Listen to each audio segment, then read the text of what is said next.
Hey everyone, welcome back to the channel. Today, I'm going to show you how to connect Power BI to a MySQL database using the Sakila table as an example. By the end of this video, you'll have the skills to pull real data from MySQL directly into Power BI, perfect for anyone who's ready to turbocharge their data visualization with live database connections. Let's dive right in. Before we start, there are a few quick things to make sure you've got set up. These are our prerequisites. First, you'll need MySQL Server installed on your machine, and you'll want to make sure you have the Sakila sample database loaded in. Sakila is a fantastic demo dataset that comes with lots of movie rental data, perfect for learning. Next, don't forget to grab the MySQL Connector ODBC driver from the MySQL official website. This driver is like a bridge. It lets Power BI talk to MySQL. Alongside that, make sure Power BI Desktop is installed and ready to go. And finally, jot down your MySQL credentials, your hostname, port, username, and password. If you're running MySQL on your local machine, the hostname will usually be localhost, and the standard port is 3306. Once you've got those sorted, let's get started. Go ahead and fire up Power BI Desktop. When it opens, look near the top and click on Home.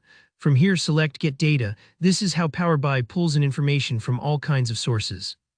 Click More to open the full list of connectors because we're specifically searching for MySQL. Just type MySQL database into the search box and it should pop right up. Select that and then click Connect. This step is all about telling Power BI which database you want to use, so don't rush it. Now a window will appear asking for your server details. If your MySQL is running on your computer, type localhost 3306 into the server field. That 3306 is the default port, but it might be different if you've changed it, so keep that in mind. For the database field, if you only want to connect to the Sakila database, go ahead and type Sakila here. Otherwise, you can leave it blank, and Power BI will let you browse all the databases on your server. Once you're good, just hit OK. This part may take a few moments as Power BI reaches out to your MySQL server, so don't worry if there's a small pause.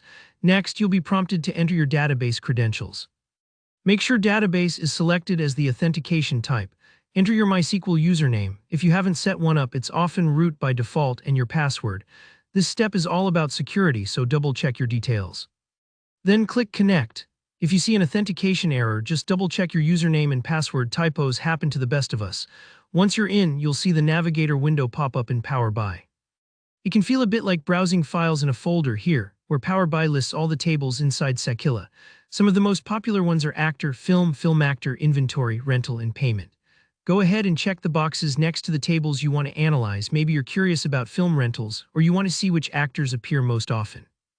If you want to get right to building your visuals, click Load.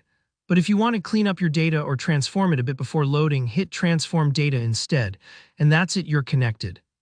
Power BI will now pull in data from your MySQL Sakila database, and you can start building dashboards and reports just like you would with any other data source.